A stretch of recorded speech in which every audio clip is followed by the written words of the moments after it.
Of course, we'll be having our reporter stations across the country as we continue to give you a live coverage of how the results are looking at this point. We know that only 50% of the votes have been counted so far, and more still needs to be counted. Of course, the IEC promising that they should be done, by today. And it is the last day in terms of voter counting, and we're hoping that it'll give us a clearer picture of how various political parties are doing. Of course, not only nationally, but also provincially. As we're seeing different, new parties, they're making inroads, but also different results telling us differently about what each party needs to do differently. Let me bring in now Paul Berkowitz here just to, of course, further analyze with me what these local government elections have been like. Paul, good to have you and good morning to you. I mean, when we compare the 2021 local government elections, are we being too hard here on, the IEC, given that we are in a pandemic, they had small amount of time to actually communicate to South Africans about voting, make sure all is ready and systems go 1st November compared to previous local government elections? Well, Dumelo, there's pros and cons. There's arguments in favour of the IEC and against them. As you said, this is a very unusual situation. We've had lockdown for 18 months. We've had restrictions on people's movement, so that's affected many things. And we also know that the IEC's budget has been cut successively over a number of years. It was cut this year. The number I saw was about 180 million rand in an election year. And also in the last 5 years, because of legal judgment, it's had to expend more resources on re-registering candidates that didn't have complete addresses on the voters' roll. So it's had to do more work in the last 5 years than it's had to do before, and with fewer resources. But the IEC's also had experience with running elections under lockdown. We've had by-elections for the last 18 months.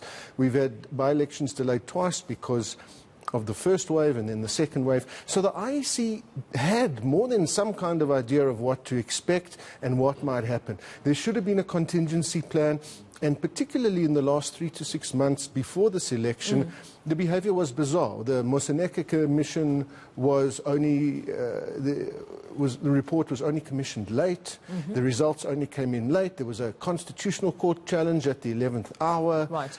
And you think that the IEC could have done more to prepare itself rather than go to court to complain about how unprepared it was. So there should be a post-mortem, and we should see what the IEC got wrong and what it should get right. Right, and that's exactly what most interest groups are calling for, an inquiry into really investigating, the impartiality of these elections, at least from the perspective of the IEC and their administering of these elections. With that being said, though, were these elections credible? It seems a lot of concerns around whether or not they were credible, whether they were, biased or not. Some presiding officers clearly, breaking IEC rules there. Some found to be drunk, allegedly, coming into work, some being found to have been allegedly stuffing ballot papers in. I mean, there are a lot of allegations that the IEC officials are facing right now. So does it constitute credible elections this time around? Well, some of those allegations are very serious, Tumelo, like stuffing ballot boxes, or the story we heard about an IEC volunteer that opened a ballot box so that a voter could remove their ballot and put it in.